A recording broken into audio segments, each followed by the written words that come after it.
You're listening to The Voice of Russia in London. I'm Daniel Sinner.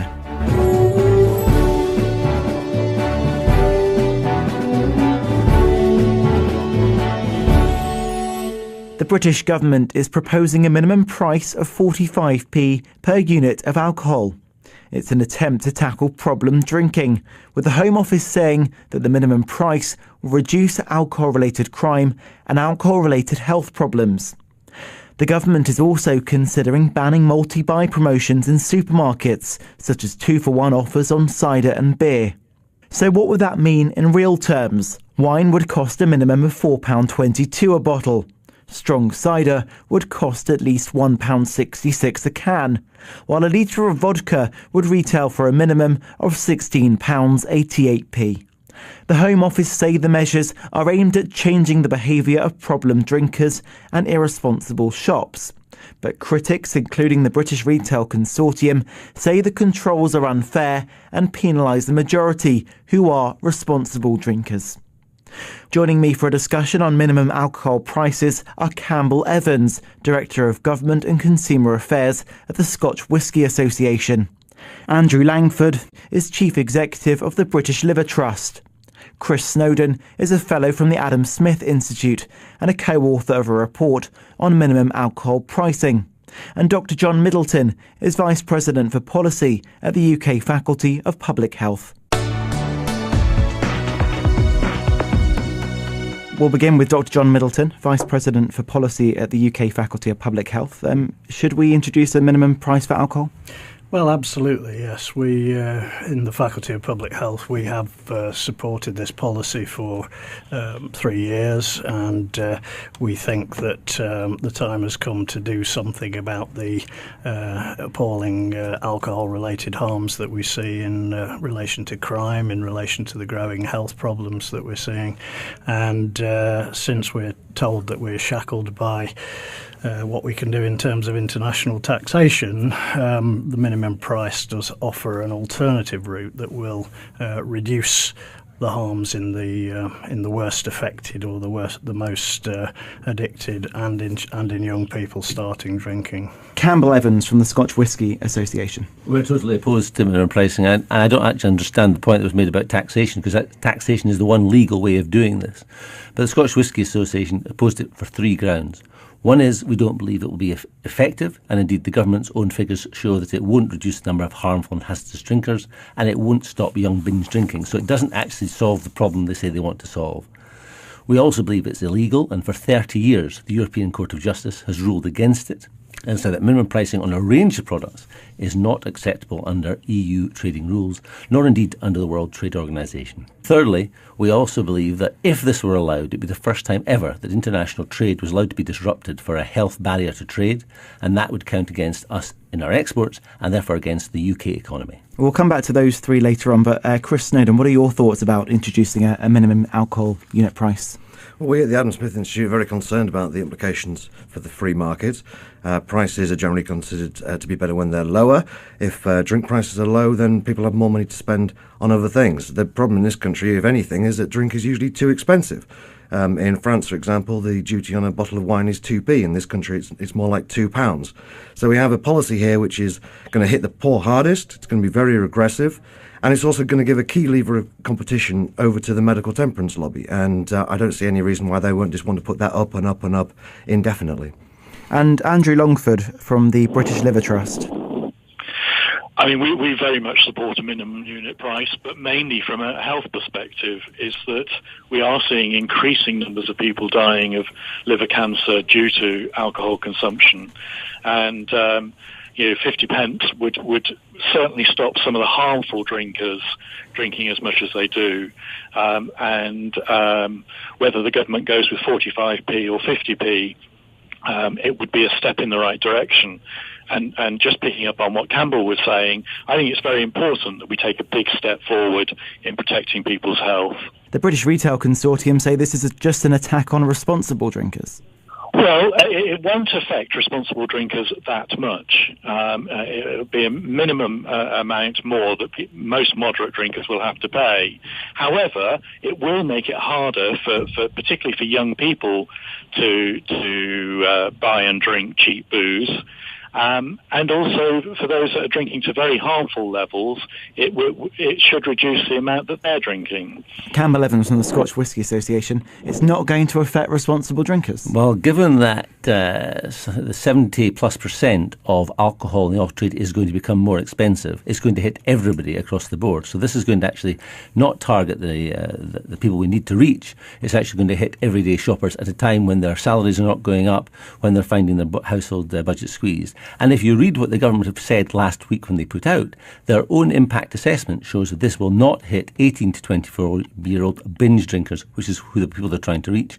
If you look at the other impact assessments, it says it's not going to reduce the number of harmful and hazardous drinkers. It's not reaching the targeted people we need to reach. We need to do this smarter, and we need to reach those who we need to reduce their drinking. Dr. John Middleton from the UK Faculty of Public Health, is there a smarter way to do this? Well, I'd just like to pick up and clarify maybe the point I was making about taxation, because the biggest single predictor of how much people drink is the cost.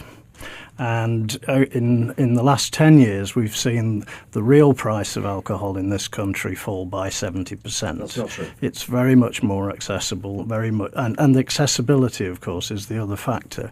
And for many years, people have complained about the Chancellor's hikes on taxation for alcohol, and it is the case that those do hit across the board. It's not just problem drinkers; it's everybody, and therefore the approach to a minimum unit price is designed to address that problem and to try and ensure that one is not just doing across the board, but one is targeting problem drinkers and the young who are particularly affected. And there is evidence now that whatever people say in criticism of the modelling, that actually it's working. It's working in parts of Canada, in Saskatchewan, in British Columbia. So the implementation of it has actually reduced consumption of the heaviest and the hardest and the most dangerous poisons that we have, the very strong alcohols. Chris Snowden from the Adam Smith Institute. Well, it's just not true that prices have dropped in real terms, and it's a shame that some of these medical people who are campaigning for this don't know a little bit more about economics. They have not fallen in real terms. They may have become more affordable as a result of people becoming much wealthier since about 1980, but since 1980 the price of alcohol has gone up 24%. Alcohol is almost more expensive in this country than almost anywhere in the world. There's only a few parts of Scandinavia and Ireland where alcohol taxes are higher. If ripping off drinkers was the way to reduce the harms from alcohol, there shouldn't be any harms from alcohol in this country because we pay a vast sum of money for our alcohol taxes. The correlation between affordability of alcohol and alcohol-related harm, and indeed alcohol consumption, is not particularly strong. If you look across the European countries, there is no correlation whatsoever between affordability and consumption, nor is a relationship between affordability and harm. Now, if you increase the price of something, of course, all other things being equal, we would expect consumption generally to drop. But this ignores the issue of price elasticity. And the heaviest and most hazardous drinkers have an elasticity of pricing which is almost zero, which is to say they will spend any amount of money. They will find the money from somewhere to buy their alcohol. And you only need to look at the most desperate alcoholics we have in this country and most countries, which of course is the homeless, and they are buying these very cheap and very strong drinks. There's no doubt about that. But what is their affordability of alcohol? They essentially have no money, and what they do have, they spend on alcohol. And I want to come back to some other ways that you might suggest that we could better tackle this, but research by Sheffield University showed a drop in consumption levels when we saw an increase to 45p or even 50p. No, it didn't. It's a model. It's a computer model. It's not based on anything ever happening. It's based on various assumptions that are put into the computer. And if you tell the computer that by increasing price you're going to reduce consumption, and if you tell the computer that by reducing consumption you'll reduce harm, then naturally you're going to get the result that you want to find. But it's not by any means inevitable that increasing price reduces either consumption or harm. And they also look at demographics and societal changes, so therefore they're not actually able to say what the difference will be in terms of targeting the people we need to reach, in terms of who's buying what and what will change. So if responsible drinkers, moderate drinkers stop, and you don't reduce the number of people who are drinking too heavily, which would seem to be what they're suggesting, then we haven't solved the problem. A reminder that you're listening to The Voice of Russia in London with me, Daniel Sinner. Joining us for a discussion on minimum alcohol prices are Campbell Evans from the Scotch Whisky Association, Andrew Longford from the British Liver Trust, Chris Snowdon from the Adam Smith Institute, and Dr. John Middleton from the UK Faculty of Public Health. Let's go back to Chris Snowdon. What are the other ways that we might be better at tackling problem drinkers? Well, I mean, one way that I think would make more sense, certainly, than this would be to tax alcohol based on the units itself. So you would tax the units rather than the type of drink. Now, this would be very different to minimum pricing because you wouldn't be putting it at 45p. You're not trying to dictate the price of the product as such, but you are just trying to get some sort of level playing field amongst different categories of alcohol. So, for example, at the moment, wine is very overtaxed, cider is very undertaxed because there are lobbying interests within the country. It would make some sense to increase the tax on cider by taxing each unit. Because a lot of the strong ciders are drunk by some of the most problematic drinkers. The reason that probably won't happen is that the West Country is a big producer of cider and there's lots of important Tory and Lib Dem seats there. Under the new minimum units of alcohol, you would see a bottle of wine costing at least £4.22. Under your regime, how much would it cost? Well, it wouldn't be set at any particular price. It would be basically down to the free market, but there would be a certain amount of tax. At the moment, it's about 45% of a bottle of wine. Average bottle of wine is taxed, about £2. I wouldn't try and set the price for things, and I don't believe in setting the price for things. I want all products, whatever they are, to be cheap, to leave more money in people's pockets. But it would be a level playing field amongst different categories of alcohol. So you would be taxing in more of a fair way rather than the way that is deliberately trying to help certain industries because they're in useful places politically. Of course, the government said that's what they were originally going to do. They were going to have a tax-based floor price. So they can easily go back to looking at that, and that would certainly be what the European Commission has said they should do it through taxation. Let's bring in Andrew Langford here, Chief Executive of the British Liver Trust. What are your thoughts about what you've just heard from Chris Snowdon? Well, what we've agreed is that when alcohol is cheaper, people drink more. Therefore, more people will do harm to their livers and other organs in their bodies. And that's the biggest issue, is that one of the things that we can prove is, and as was released by the Chief Medical Officer only over a week ago, is that we have an increasing number of deaths due to liver disease caused by alcohol harm. And any step in the right direction has got to be a move forward. Dr. John Middleton, Vice President for Policy at the UK Faculty of Public Health. What about ways of tackling crime? We've already heard about health-related problems. The Home Office seemed quite convinced that this is going to help tackle that type of crime.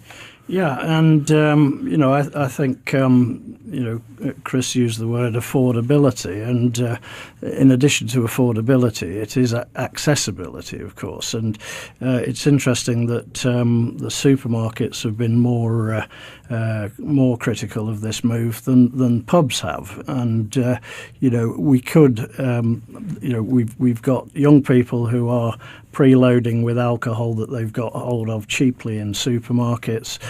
We've got, and then going out and making our inner cities, town centres, unlivable for anybody else at night. So, we need a restructuring and a change in culture. Certainly, we need a range of approaches. Certainly, the minimum price is not the only thing. So, an extra 5p is really going to change people's behaviour. Well, it may be only 5p, but it's then it's multiplied up every time anybody has a drink, isn't it? And we are seeing whilst it may be the case that overall alcohol consumption has been coming down, that we are seeing quite astonishing levels of alcohol consumption by young people. That is absolutely not true. I don't know where you get these figures from. Between 16 and 24-year-olds, the alcohol consumption has dropped by half in the last 10 years.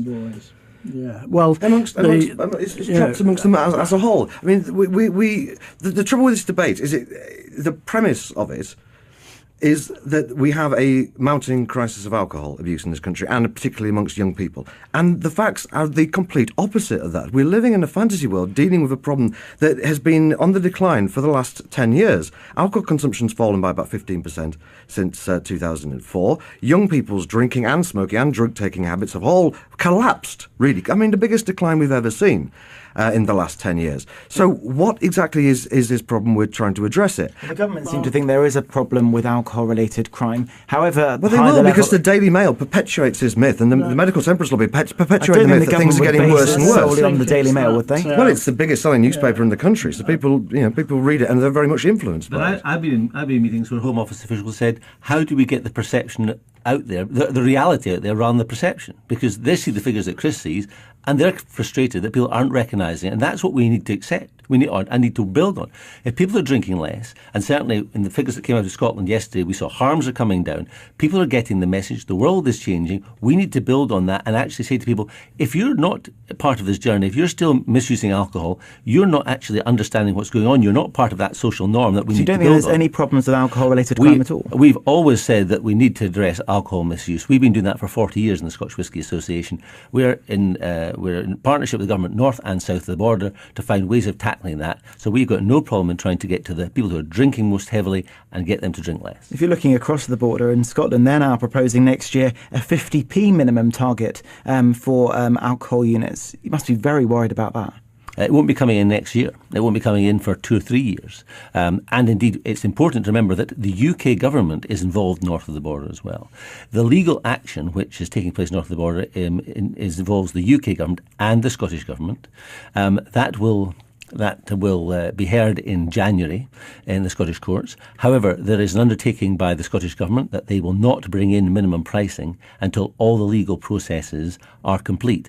And that could take 2 or 3 years yet. So minimum pricing will not be coming in anytime soon north of the border. We also need to recognise that there is a investigation, a notification to the European Commission, and they have written back and said to the UK as the member state, if you go ahead with this, you have to expect that we will take you to the European Court of Justice because minimum pricing is illegal. You can protect the health of your citizens, no problem with that. We accept the principle of improving the health of your citizens and tackling alcohol misuse, but you must do so through legitimate legal means, and that's taxation. Why do you think they want to bring in a 50p? Well, what they've had to do is to try and overcome the fact that the rules say you can't bring in a barrier to trade, and they are saying that at 50p they believe that they can make a health argument to set aside trade rules. The Commission have quite clearly come back and said that doesn't wash. It will reduce the level of liver-related deaths. It will reduce the amount of crime that we see in our cities. And I don't think 1 million alcohol-related crimes is an insignificant amount. And I don't know if either of my two colleagues spend a lot of time in the centre of any of our towns and cities after 7 o'clock at night, because a lot of the responsible drinkers, a lot of the moderate drinkers, don't do that in the context of a nighttime economy and an entertainment environment that we might have expected for our cities. So the point about the laws, I think it's quite clear the challenge that has been made to the Scottish proposals. I say bring it on. Really, let's have those legal judgments. I think there's also the question in Europe about proportionality, and I feel that what is being proposed in Scotland for the 50p level is proportional. The level of harms that we're accepting for our people on the basis that somehow the alcohol industry has a bigger right to sell its product than, say, any other unfettered and undistorted, I think is completely fallacious, really. Let's bring in Andrew Langford, Chief Executive of the British Liver Trust. You obviously welcome the 45p minimum alcohol unit, but what about a 50p one? We don't welcome a 45p and would like to see at least 50p. And in terms of what that will actually mean is, along with the Alcohol Health Alliance, what we accept is that a 50 pence minimum unit price would prevent more than 3,000 alcohol-related deaths in England and up to 40,000 crimes. So, if we're talking about, what does 50 pence minimum unit price actually mean, it means for us, in terms of liver health, at least 3,000 less deaths. A reminder that you're listening to The Voice of Russia in London with me, Daniel Sinner. Joining us for a discussion on minimum alcohol prices are Campbell Evans from the Scotch Whisky Association, Andrew Longford from the British Liver Trust, Chris Snowdon from the Adam Smith Institute, and Dr. John Middleton from the UK Faculty of Public Health. Can I also just say in relation to the alcohol-related harms that when we talk about heavy drinking as being 50 units a week, we're not actually talking about necessarily people who are going to go on to get cirrhosis. We're talking about people much more commonly who will be affected by high blood pressure and by the risks of cardiovascular disease that go with that. So, there are alcohol-related deaths at a much higher level that are not simply cirrhotic livers, and that people who are drinking at that 50 units plus level are not homeless people on the streets who will only spend their money on alcohol. They are people who are in a position where they can adjust their behaviour and their consumption, and that is where we think the majority of that effort with heavy and harmful drinking will impact. Chris Snowdon, you want to come in? You heard from the chap at the British Liver Trust there. He wants 50p or more. It will go up and up. I mean, the Sheffield model goes up to 70p, and at that rate, it claims that 62% of all alcohol-related deaths are going to disappear, which is frankly risible. It will go up and up and up. If you give the main lever of competition to the temperance lobby, and we have a growing and resurgent temperance lobby in this country, represented by you two other guests here, and they are very much following the anti-tobacco blueprint. They want to ban all advertising for alcohol. They want to put the price up as much as they can. They want to reduce the availability of alcohol. All exactly the same things as you would have seen in the Victorian 19th century temperance movement, and you've seen more recently with the anti-smoking movement. I don't think that drinking should be seen as the new smoking. I think that we pay enough for our alcohol in this country. We are the people. We decide how much we want to drink, and we shouldn't be ripped off by what is a stealth tax without the tax. And that's the crazy bit. It's not even going to make any money for the government. It's just taking money off people just to inconvenience them. The British Retail Consortium said this is up to personal responsibility now. It's up to people to take their own individual choices. Would you agree with that? Well, entirely. But what about people that are dependent then? Well, the people who are dependent will obviously keep on drinking at any price, and this is the problem. You just make them poorer and poorer, and they'll cut down their heating allowance and on their food budget. You said the homeless people were the people most likely to be problem drinkers. Surely if we hit a certain level, they're going to go, whoa, I can't afford this anymore. They'll go back to drinking meths, which is what they used to do years ago, before these strong ciders came out. In any society, you will have about 5% of the population who are dependent on alcohol. And that really doesn't change no matter what the price is, what the availability is, how much advertising there is. You always have a small minority of people who have problems with it. And there are very good services in this country and very good charities who look after people and give people support, and we have rehab and so on. But the idea that we can make that 5% disappear using fairly crude policies is delusional, and it's going to exact an enormous cost on the majority of people who drink responsibly. Campbell Evans, is there a worry here that with higher prices we might see an increase in smuggled alcohol and also counterfeit alcohol?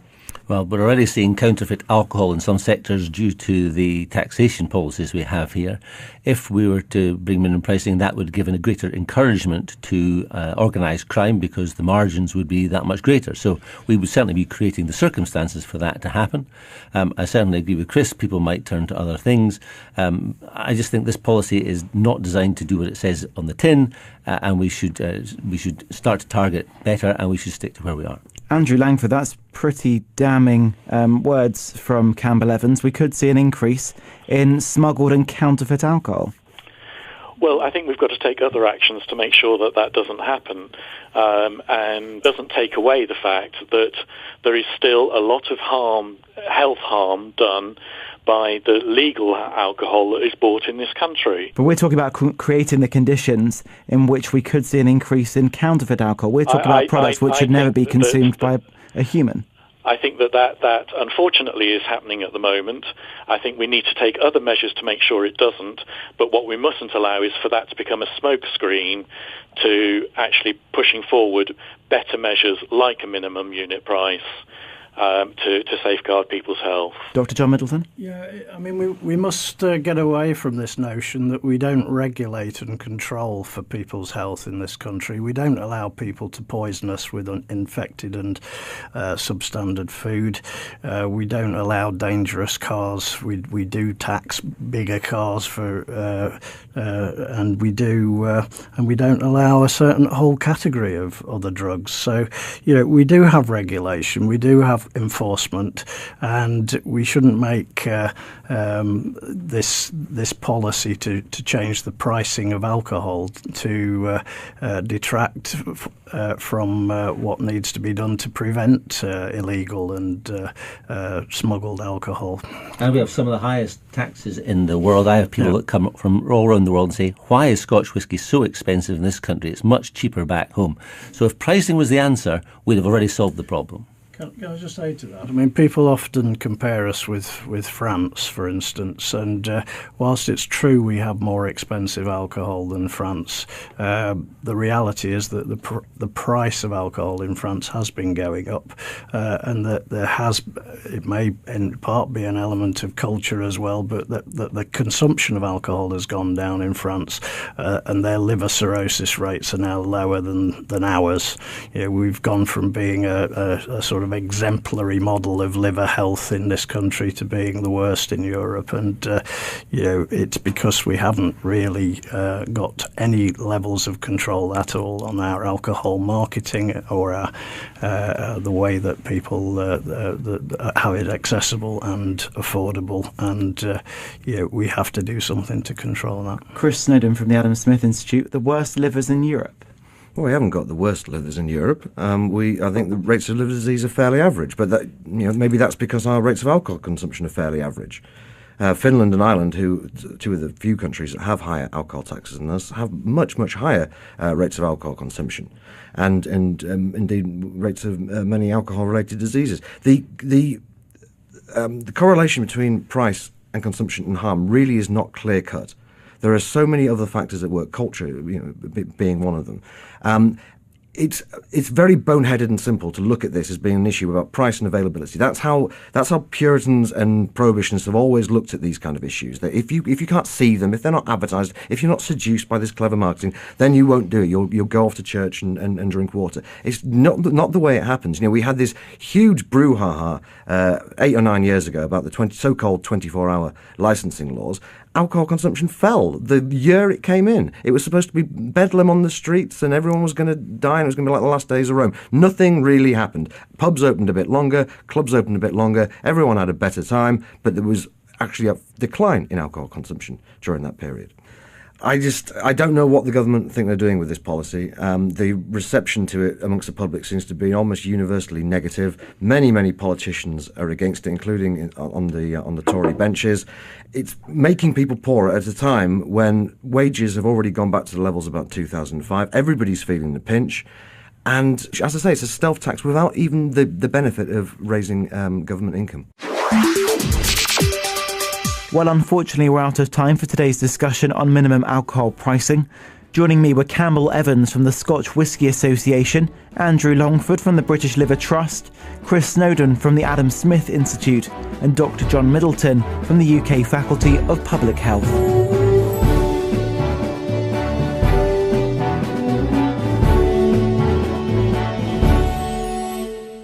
Come back to those three later on, but Chris Snowdon, what are your thoughts about introducing a minimum alcohol unit price? Well, we at the Adam Smith Institute are very concerned about the implications for the free market. Prices are generally considered to be better when they're lower. If drink prices are low, then people have more money to spend on other things. The problem in this country, if anything, is that drink is usually too expensive. In France, for example, the duty on a bottle of wine is 2p. In this country, it's more like £2. So we have a policy here which is going to hit the poor hardest. It's going to be very regressive. And it's also going to give a key lever of competition over to the medical temperance lobby. And I don't see any reason why they won't just want to put that up and up and up indefinitely. And Andrew Longford from the British Liver Trust.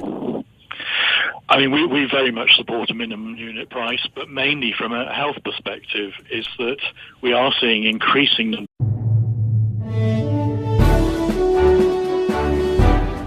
You're listening to The Voice of Russia in London. I'm Daniel Sinner.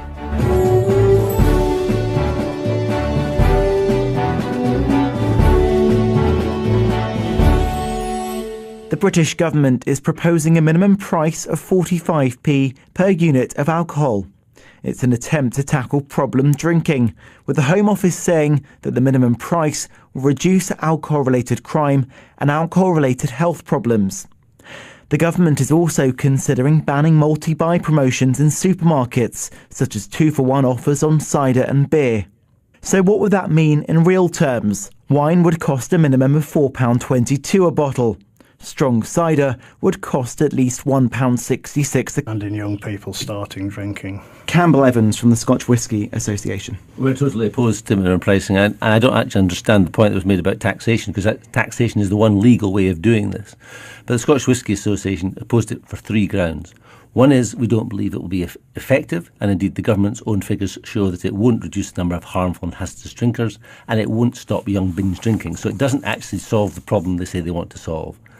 We also believe it's illegal, and for 30 years the European Court of Justice has ruled against it and said that minimum pricing on a range of products is not acceptable under EU trading rules, nor indeed under the World Trade Organization. Thirdly, we also believe that if this were allowed, it would be the first time ever that international trade was allowed to be disrupted for a health barrier to trade, and that would count against us in our exports and therefore against the UK economy. We'll begin with Dr. John Middleton, Vice President for Policy at the UK Faculty of Public Health. Should we introduce a minimum price for alcohol? Well, absolutely, yes. We, in the Faculty of Public Health, we have supported this policy for 3 years, and we think that the time has come to do something about the appalling alcohol-related harms that we see in relation to crime, in relation to the growing health problems that we're seeing. And since we're told that we're shackled by what we can do in terms of international taxation, the minimum price does offer an alternative route that will reduce the harms in the worst affected or the most addicted and can, while a litre of vodka would retail for a minimum of £16.88p. The Home Office say the measures are aimed at changing the behaviour of problem drinkers and irresponsible shops. But critics, including the British Retail Consortium, say the controls are unfair and penalise the majority, who are responsible drinkers. Joining me for a discussion on minimum alcohol prices are Campbell Evans, Director of Government and Consumer Affairs at the Scotch Whisky Association. Andrew Langford is Chief Executive of the British Liver Trust. Chris Snowdon is a Fellow from the Adam Smith Institute and a co-author of a report on minimum alcohol pricing. And Dr. John Middleton is Vice President for Policy at the UK Faculty of Public Health.